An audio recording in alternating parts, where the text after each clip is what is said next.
J'avoue qu'à ces mots, je ne pus réprimer un frisson. La voix du médecin avait tremblé. Sa confidence l'avait profondément remué.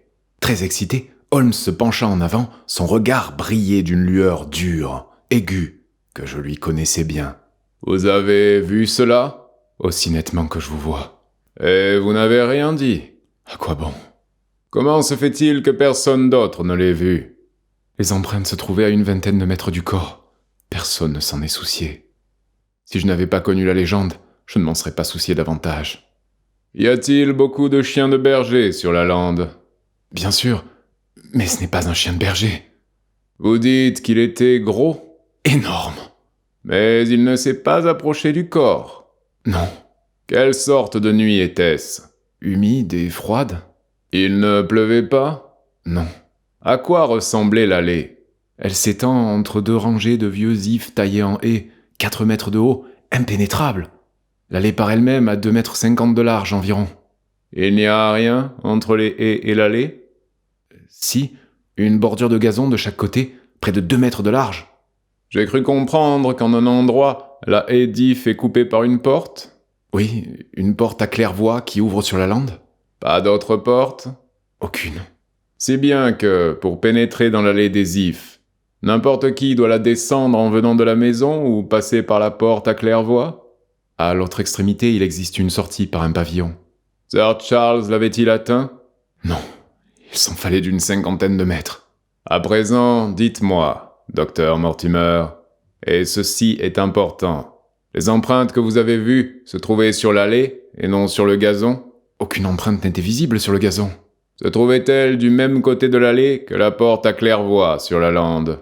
Oui, elles étaient sur le bord de l'allée, du même côté que la porte à claire-voie. Vous m'intéressez énormément.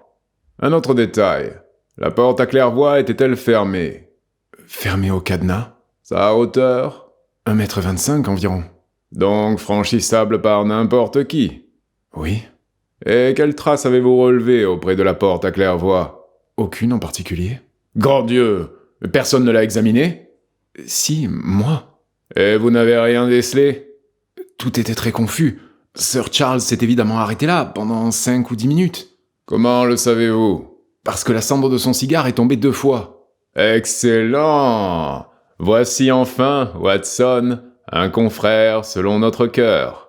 Mais les traces ? Sur cette petite surface de gravier, il a laissé ses propres empreintes. Je n'en ai pas relevé d'autres. Sherlock Holmes, impatienté, infligea une lourde claque à son genou. « Si seulement j'avais été là ! C'est incontestablement une affaire d'un intérêt extraordinaire, une affaire qui offrait d'immenses possibilités à l'expert scientifique. Cette allée de gravier sur laquelle j'aurais lu tant de choses et depuis longtemps maculée par la pluie ou retournée par les chaussures à clous des paysans curieux. Oh, docteur Mortimer, quand je pense que vous ne m'avez pas fait signe plus tôt, vous aurez à en répondre. » Je ne pouvais pas vous mêler à l'affaire, monsieur Holmes, sans faire connaître au monde tous ces faits, et je vous ai donné les raisons de mon silence. En outre... Pourquoi hésitez-vous ? Dans un certain domaine, le détective le plus astucieux et le plus expérimenté se trouve désarmé. Vous voulez dire qu'il s'agit d'une chose surnaturelle ? Je n'ai pas dit positivement cela. Non, mais vous le pensez. Depuis le drame, monsieur Holmes, on m'a rapporté plusieurs faits qu'il est difficile de concilier avec l'ordre établi de la nature. Par exemple ?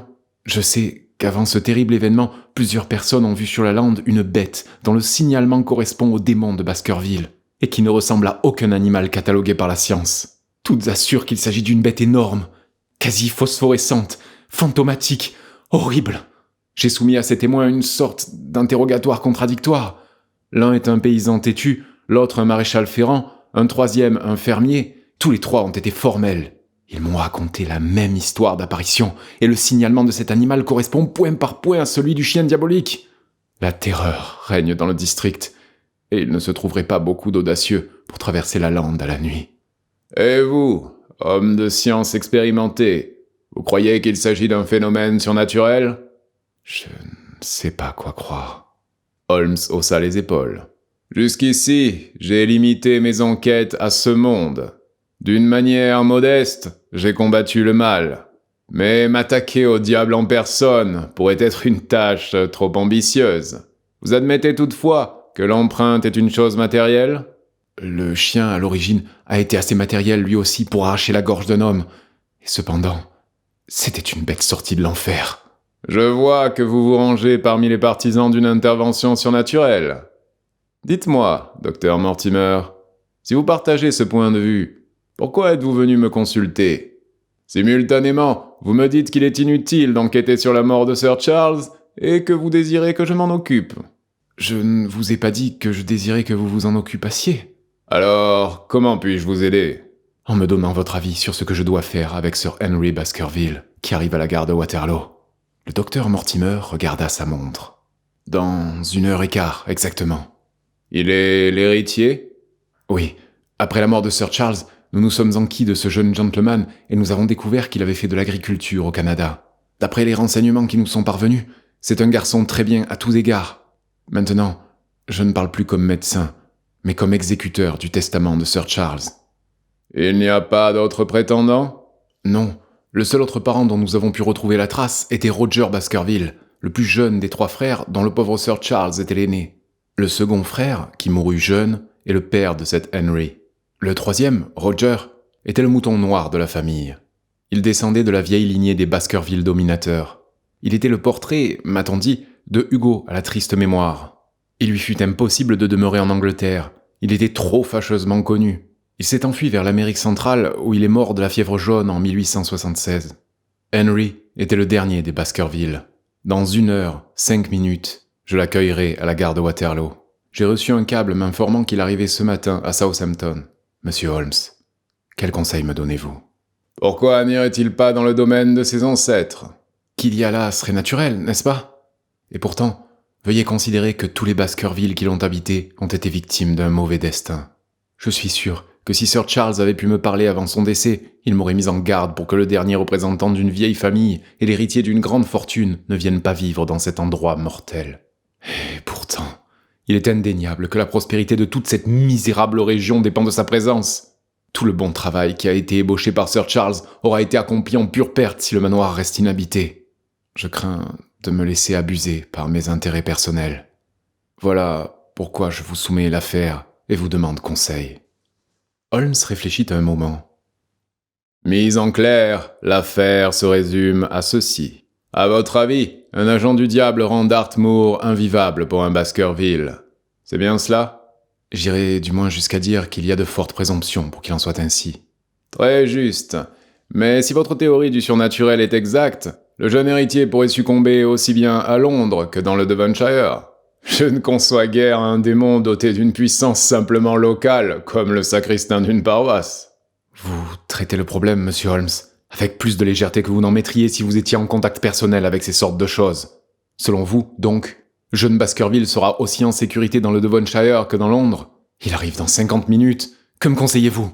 Je conseille, monsieur, que vous preniez un fiacre, que vous emmeniez votre épagnole qui est en train de gratter à ma porte, et que vous vous rendiez à la gare de Waterloo pour y rencontrer Sir Henry Baskerville. Et puis, que vous ne lui disiez rien du tout avant que j'aie pris une décision touchant l'affaire. Combien de temps vous faudra-t-il pour vous décider ? 24 heures. Je vous serais fort obligé, docteur Mortimer, si demain à 10h vous aviez la bonté de revenir ici. Et pour mes plans d'avenir, ma tâche serait grandement simplifiée si vous étiez accompagné de Sir Henry Baskerville. C'est entendu, monsieur Holmes. Il griffonna l'heure du rendez-vous sur sa manchette avant de se diriger vers la porte avec l'allure distraite, dégingandée qui lui était habituelle. Holmes l'arrêta au bord de l'escalier. Une dernière question, docteur Mortimer. Vous dites qu'avant la mort de Sir Charles Baskerville, plusieurs personnes ont vu cette apparition sur la lande. 3 personnes l'ont vue. Et depuis la mort de Sir Charles ? À ma connaissance, non. Merci. Au revoir. Holmes revint s'asseoir. Sa physionomie placide reflétait la satisfaction intérieure qu'il éprouvait toujours quand un problème digne d'intérêt s'offrait à ses méditations. « Vous sortez, Watson ? À moins que je puisse vous aider ? Non, mon cher ami. C'est à l'heure de l'action que j'ai besoin de votre concours. Mais cette affaire-ci est sensationnelle, réellement unique par certains traits. Quand vous passerez devant Bradley's, Soyez assez bon pour me faire porter une livre de son plus fort tabac coupé fin. Merci. Si cela ne vous dérange pas trop, j'aimerais mieux que vous ne rentriez pas avant ce soir. Je serai très heureux d'échanger alors avec vous des impressions sur la passionnante énigme qui nous a été soumise ce matin. Je savais que la solitude et la retraite étaient indispensables à mon ami pendant les heures d'intense concentration mentale où il pesait chaque parcelle de témoignage et de déposition, édifiait des théories contradictoires, les opposait les unes aux autres, isolait l'essentiel de l'accessoire. Je résolus donc de passer la journée à mon club, et ce n'est qu'à 9h du soir que je me retrouvai assis dans le salon de Baker Street. Lorsque j'ouvris notre porte, ma première impression fut qu'un incendie s'était déclaré en mon absence. La pièce était pleine d'une fumée opaque qui brouillait la lueur de la lampe. Mais mon inquiétude se dissipa vite. Il ne s'agissait que de fumée de tabac qui me fit tousser. À travers ce brouillard gris, j'aperçus confusément Holmes en robe de chambre, recroquevillé sur un fauteuil et serrant entre ses dents sa pipe en terre noire. Autour de lui étaient disposés plusieurs rouleaux de papier.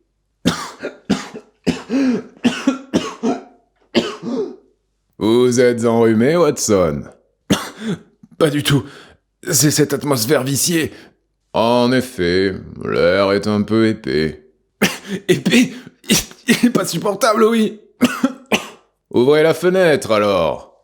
Vous avez passé toute la journée à votre club, je vois. Mon cher Holmes, est-ce vrai? Oui, mais comment? Il se mit à rire devant mon étonnement. Sur toute votre personne, Watson, est répandue une délicieuse candeur. C'est un plaisir que d'exercer sur elle le peu de pouvoir que je possède. Un gentleman sort par une journée pluvieuse dans une cité boueuse. Il rentre le soir sans une tache, le chapeau toujours lustré et les souliers brillants. Il est donc resté toute la journée dans le même endroit. Or, il s'agit d'un homme qui n'a pas d'amis intimes. Où se serait-il rendu, sinon? Voyons, c'est évident. Assez évident, soit. Le monde est plein de choses évidentes que personne ne remarque jamais. Où pensez-vous que je sois allé? Vous n'avez pas bougé? Au contraire, je suis allé dans le Devonshire. En esprit? Exactement. Mon corps est resté dans ce fauteuil, et il a, je le regrette, consommé en mon absence le contenu de 2 cafetières, ainsi qu'une incroyable quantité de tabac. Après votre départ, j'ai envoyé chercher chez Stanford's une carte d'état-major de cette partie de la lande, et mon esprit s'y est promené toute la journée. Je me flatte de ne m'y être pas perdu. Une carte à grande échelle, je suppose? Très grande. Il en déroula une section et l'étala sur son genou. Voici la région qui nous intéresse particulièrement. Baskerville Hall est au milieu. Un bois alentour? En effet. J'imagine que l'allée des Ifs, bien qu'elle ne soit pas indiquée sous ce nom, doit s'étendre le long de cette ligne, avec la lande, comme vous le voyez, sur sa droite. Cette petite localité est le hameau de Grimpen, où notre ami le docteur Mortimer a établi son quartier général. Dans un rayon de 8 km, il n'y a, regardez bien, que quelques rares maisons isolées. Voici l'After Hall, qui nous a été mentionné tout à l'heure. Cette maison-là est peut-être la demeure du naturaliste. Stapleton, si je me souviens bien. Voici 2 fermes dans la lande, Hightor et Fulmire. Puis, à 20 km de là, la grande prison des Forçats. Entre ces îlots et tout autour s'étend la lande désolée, sinistre, inhabitée. Ceci, donc, est le décor où s'est déroulé un drame, et où un deuxième sera peut-être évité grâce à nous. L'endroit doit être sauvage. Oui, si le diable désirait se mêler aux affaires humaines. Tiens, vous penchez maintenant pour une explication surnaturelle? Les agents du diable peuvent être de chair et de sang, non? 2 questions primordiales sont à débattre. La première, y a-t-il vraiment eu crime? La deuxième, de quel crime s'agit-il et comment a-t-il été commis? Certes, si l'hypothèse du docteur Mortimer est exacte, et si nous avons affaire à des forces débordant les lois ordinaires de la nature, notre enquête devient inutile. Mais il nous faut épuiser toutes les autres hypothèses avant de retomber sur celle-là. Si vous n'y voyez pas d'inconvénient, nous allons refermer la fenêtre. Je suis sans doute bizarre, mais je trouve qu'une atmosphère concentrée aide à la concentration de l'esprit. Remarquez que je ne vais pas jusqu'à m'enfermer dans une boîte pour penser. Ce serait pourtant la conséquence logique de ma théorie. Avez-vous réfléchi à l'affaire ? Oui, j'y ai réfléchi une bonne partie de la journée. Et qu'en dites-vous ? Elle est surprenante. Certes, elle n'est pas banale. Certains détails la classent hors série. Ainsi, le changement de forme des empreintes. Quel est votre avis, Watson ? Mortimer a déclaré que Sir Charles avait descendu sur la pointe des pieds cette partie de l'allée. Il n'a fait que répéter ce qu'un idiot quelconque a dit au cours de l'enquête. Pourquoi un homme marcherait-il sur la pointe des pieds en descendant cette allée ? Quoi alors ? Il courait, Watson ! Il courait désespérément. Il courait pour sauver sa vie. Il a couru jusqu'à en faire éclater son cœur et à tomber raide mort. Il fuyait devant quoi ? Voilà le problème. Divers indices nous donnent à penser que Sir Charles était fou de terreur avant même d'avoir commencé à courir. D'où tenez-vous cela ? Je suis en train de supposer que la cause de sa terreur lui est apparue sur la lande.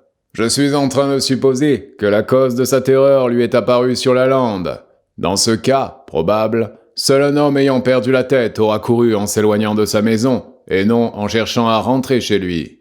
Si le témoignage du bohémien peut être tenu pour valable, il a couru en appelant à l'aide justement dans la direction où il avait le moins de chances de trouver du secours. Ceci encore. Qui attendait-il cette nuit-là ?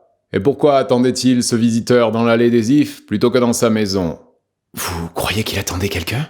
Sir Charles était assez âgé et peu valide.